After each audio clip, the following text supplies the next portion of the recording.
Hi, and welcome to Soul Power Trip with me, Priscilla Tiziana. I'm a psychoanalytic Jungian life coach, and here we talk all things psychology, spirituality, neuroscience, and creativity to teach you how to overcome unconscious blockages to create your dream life. So if you're ready to level up, let's go on a Soul Power Trip. As you might have assumed from the title, today we're talking about affirmations. And popular self-help media talks a lot about affirmations, but we don't really know if they're effective. So from the research I found, it's clear that affirmations don't always work. Like, they're definitely not foolproof. And it's a matter of how you use them and who uses them. Sometimes they work for certain people with certain methods, and sometimes they don't, and they even can affect you negatively.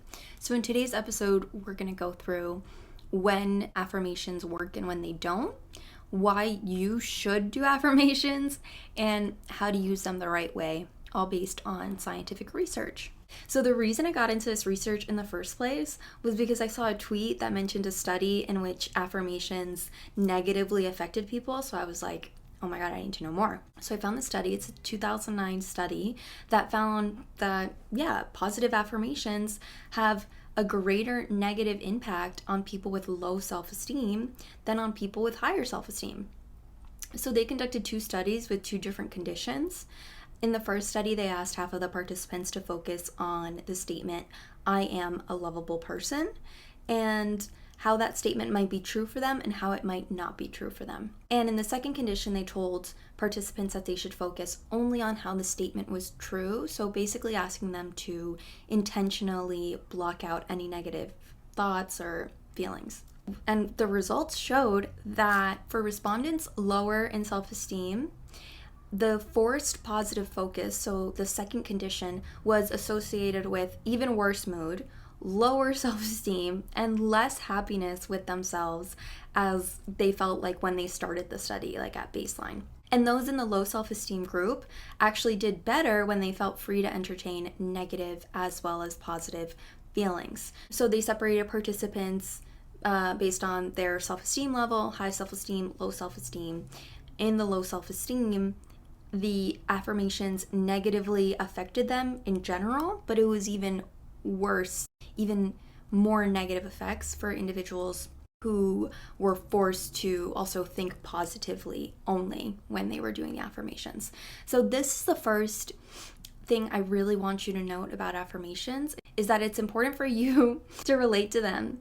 Allow the positivity we're trying to create to coexist with your internal dialogue. So this is one thing I think works against the popularized affirmations, is this forced focus on what's good and positive.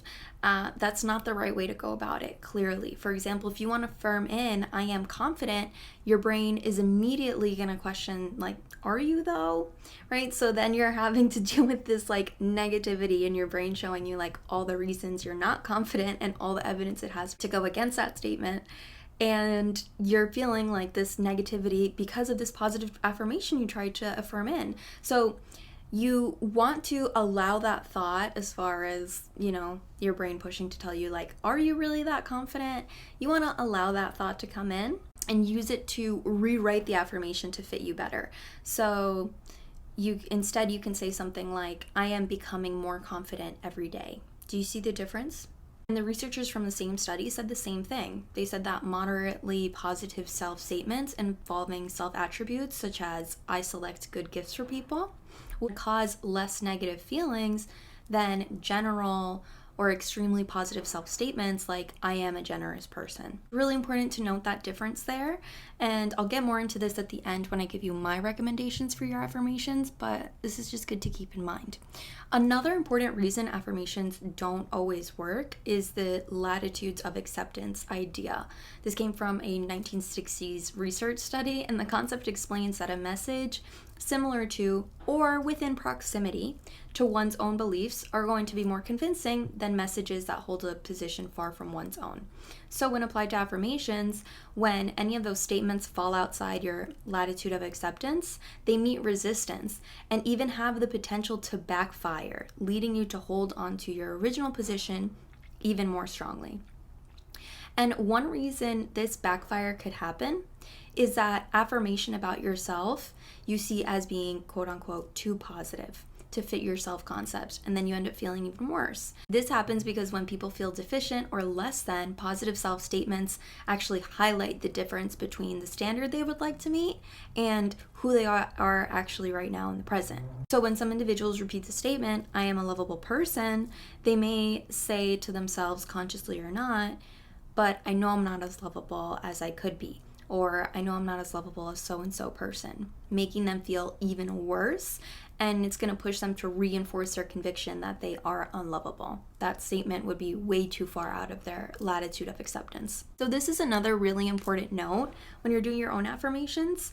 Basically, when someone is asked to repeat, "I am a lovable person," it can make them feel less lovable if it doesn't already go along with what they think of themselves, right? So the solution is more neutral statements.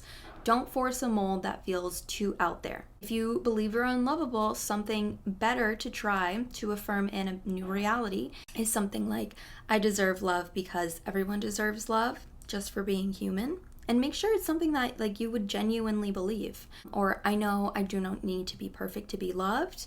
I am easy to love," or "Lovability does not vary person by person. I believe we are all equal and thus equally lovable."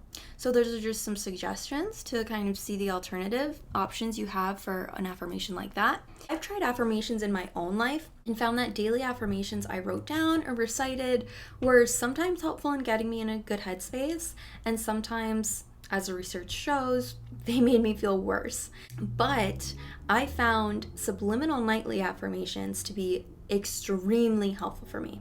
So, of course, I had to look into the research on subliminal affirmations and found this 2010 study. And in this study, participants were randomly given a self-help tape designed to either improve memory or increase self-esteem. They were also randomly told that they had received either a memory or self-esteem tape. So for many participants, they received a memory tape but were told they received a self-esteem tape and vice versa. They took memory and self-esteem tests before and then after listening to this tape that they were given for 5 weeks, so 35 days every single night at home. The results showed that the subliminal self-help tapes didn't affect performance in a measurable way, as the manufacturers claimed they would. However, subjects who thought they had listened to a self-esteem tape indicated that their self-esteem had improved. And subjects who thought that they had listened to a memory tape indicated that their memory had improved, regardless of the actual subliminal content. So here we see the placebo effect and how strong our expectations are. I could do a whole episode on the power of placebos, but here the research shows that if you believe listening to nightly affirmations is going to improve your self-esteem, then it will. And that's probably a big reason why it works for me too. Not because of the power of the audio, but the power of belief. So this is a great tip when it comes to doing your own affirmations. Question, do I believe this works? Because your degree of belief is going to directly affect its effectiveness. In summary, when do affirmations actually work? So it works if the affirmative statement is within your latitude of acceptance, if it's not too positive, and if you believe they work. The research has shown that it will. So why should you do affirmations? Well, I found 2 really fascinating ways affirmations can help you. And one is by helping you maintain self-integrity, and the second is to counter self-criticism. So going into the first one, self-integrity is defined as a sense of global capability. So an image of oneself as able to maintain control during important changes in your life. Threats to this image of self-integrity are viewed as a quote-unquote psychological threat, which is any perception of an environmental challenge to the adequacy of self. So positive affirmations can help you maintain your self-integrity by reminding you what you believe you are. For example, one of these value affirmations could be, "I am a capable person," right? And in time of threat, that could be really helpful to remind yourself. And you use an affirmation like this not because you need someone to tell you or praise you for that, but because it helps maintain and affirm what you believe about who you are. So when we use self-affirmations as statements to affirm our self-worth by reflecting on our core values, this can give you, or remind you rather, to have a broader view of yourself. And with this broader view, Thinking, I can handle bad things, I'm a capable person, in turn can allow you to move beyond a specific threat to your self-integrity or self-confidence. Threats, for example, look like feeling down because someone disrespected you, feeling like giving up, feeling stuck. The research shows that if you remind yourself who you are in a broader sense, it helps you get back on your feet. So what I'm saying here is not to see a psychological threat that's, some sort of big change in your life that's causing you to feel a certain way and then respond in a self-flattering way like, oh, I'm so strong, I can totally handle this, right? That's not an affirmation that I would recommend you use. Rather, it's to show you how important it is to maintain an overarching narrative of self-adequacy, right? A healthy narrative gives people enough optimism to stay in the game in the face of daily onslaught, threats, slights, challenges, aggravations, and setbacks. So I recommend you create affirmations based on these core values. This is meant to provide a psychological timeout, a moment for you to pull back and regain perspective on what really matters. These value affirmations can remind you of your psychosocial tools beyond a particular threat, broaden your perspective, and it helps you feel like you're in control, right? Which we know is really, really nice to feel when there's things changing around you. This is super helpful for helping you get to that mind state. In practice, these value affirmations are meant to be statements that you can rely on, basically to remember who the fuck you are and that you're going to be okay when life gets tough. So some examples are, my family and friends support me when I'm going through something. Everything will be okay. I have the strength to survive this. I always do. I'm a responsible person. When I take one step at a time, I always show up for myself. Also in my own life, an affirmation that I found super effective was writing the words, I am enough, on my bathroom mirror, and I left it there for 3 months, and I saw a dramatic improvement in my self-esteem. And I didn't even go into the mirror every day and intentionally read it. It just kind of did a sort of subliminal work on its own, and I just kind of realized 3 months later that that was probably a big reason why I was feeling better. So, of course, being who I am, I had to look into the mirror affirmation research. And I found that the general effect of mirror exposure has mixed results because the mirror tends to magnify our internal state. So looking at yourself without a clear intention often leads to self-critical inner dialogue as a default. According to objective self-awareness theory, when you look at yourself in the mirror, you're going to tend to compare yourself to a standard of who you want to be. And it's this current self to the standard that you want to meet comparison that usually is going to bring unfavorable results, activating negative emotions. A 2014 research study actually found that repeating affirmations in front of a mirror increased positive emotions and HRV, which is heart rate variability, which is basically inner coherence or inner peace, kind of your level of homeostasis is how I would describe it. So the researchers claim that one possible explanation for this effect is that the mirror increases the amount of social signals that we can process. So the fact that when you're looking in the mirror saying a self-affirmation, that you can hear your voice, look at your facial expression and eyes could be what makes the mirror such a powerful tool, is that you learn to kind of pick up on those signals to empathize with yourself.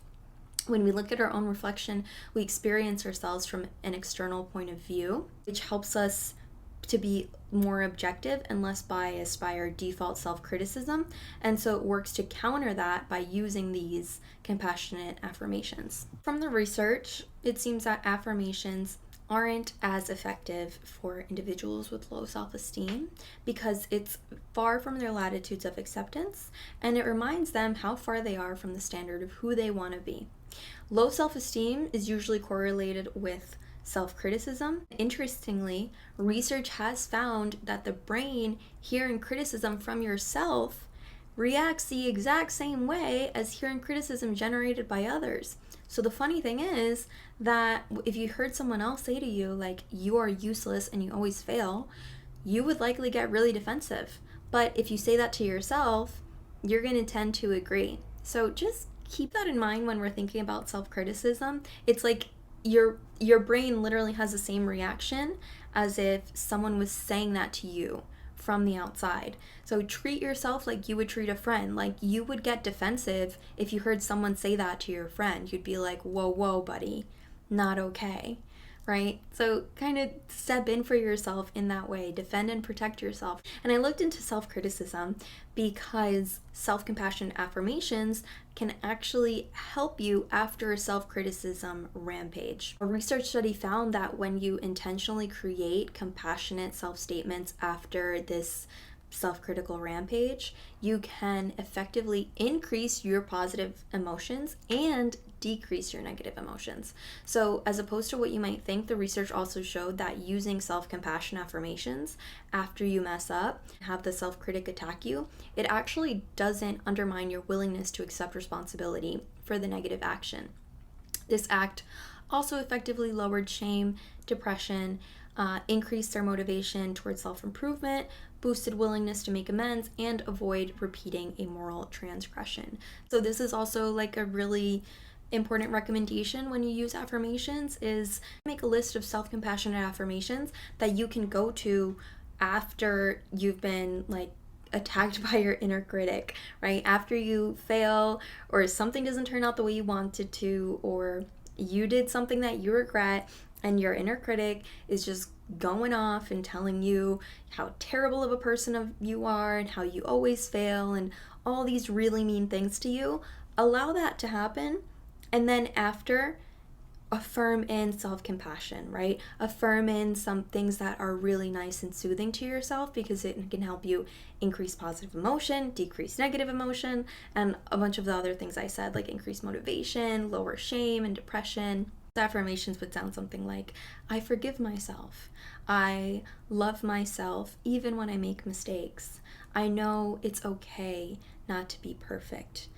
I am worthy of love regardless. So my suggestions for doing your own affirmations, if you've already started looking at affirmations, you probably noticed that there's a lot of like blanket statements like, I accept myself wholeheartedly, or I'm a wonderful person, right? And as we discussed, the research suggests that the more neutral the affirmation is, it actually tends to have more benefit for you, especially for increasing your self-esteem. So keep your affirmations focused on specific traits or values instead of infusing them with generic positivity. Something like, I am a kind and patient person. I make the most of every day. Right? This doesn't feel as like aggressive. And I noticed that the nightly affirmations that I used say, I am confident in my ability to blank, to be an amazing partner, to communicate effectively, etc. So the first part of that sentence, I am confident in my ability to, I think is a great hack for your brain, because I at least don't initially feel defensive to that. If I were to try to affirm in, I always communicate effectively, my brain is already trying to like come up with reasons why that's not true. But if I say something like, I'm confident in my ability to communicate effectively, my brain doesn't get as defensive, and it's a nice way to still affirm in what I want, which is, better communication. So those nightly affirmations are from a YouTuber called Dylan James. He's also a life coach, and he's absolutely wonderful. I highly recommend him. And, a lot of times you don't need scientific published research to believe something works. So if you go on one of those videos and see the comments, you can see that those nightly affirmations do really, really work. And I highly recommend you do them for like at least 21 days. Something that was super helpful for me in my personal self-growth journey. Another good place to start is by listing specific negative thoughts you have. This is something I also recommend to my clients when we come across an unconscious limiting belief, is to, take note of those negative thought patterns and then make a list of it. And then after a week, your list is going to be able to offer some insight into specific patterns you have around negative thinking. And then you can create an affirmation that's the direct opposite or can directly counter those thoughts, right? So if you have a limiting belief around dating or love, and you have the idea that I am undateable, a great affirmation for you would be, I am an awesome romantic partner. That way you can kind of affirm in a new reality. When do you do this? When's the best time to do affirmations? So it's The most effective thing is to do these affirmations consistently and daily. Doing them every night for me for a month is probably what made the difference for me. Also, notice if you have resistance to doing these affirmations, that's actually a really good sign. When you're trying to dismantle your old self to create the new self, you're going to be met with resistance, which is a sign that you threaten the old self and you're on your way to creating the new you. So when you feel that resistance to doing affirmations, just know it's a good sign and you're meant to push through. Hey, how to do this? Repetition is key for any sort of unconscious reprogramming. Say your affirmations 10 times or so. Repeat them slowly with meaning and belief. Instead of rushing through them, let's say you're using the affirmation, depression is only a part of my experience, I am more than my depression. So as you repeat it, you might visualize the other aspects of yourself that make this statement true. That's going to add a lot of power behind your affirmation. And it's also going to be really helpful in rewiring certain beliefs in your brain, where you say an affirmation and then you add a visualization to it and you add the power of belief behind it, and then that's just going to make that new thought you're going to create, just have an even stronger association in your mind, and it's going to start kind of strengthening the pull towards that new positivity you're creating. So just remember, use affirmations to simply affirm your values, to maintain your self-integrity, and remind you who the fuck you are. Doesn't have to be these outlandish or extremely positive self-statements. Using a mirror is a really helpful tool for these affirmations, and especially helpful in increasing your self-compassion to counter your default self-criticism, especially in the mirror.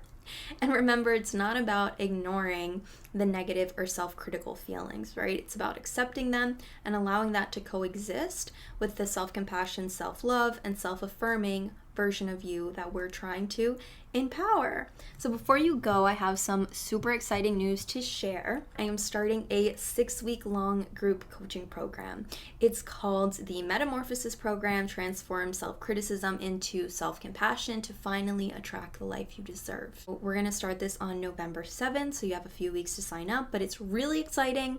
And since it's the first of this type of program, it's at a super, super low price. Definitely the lowest it'll ever probably be. I have limited spots available, and if you want to find out more, there's a link in the show notes, and I would be so happy and so excited to see you all there.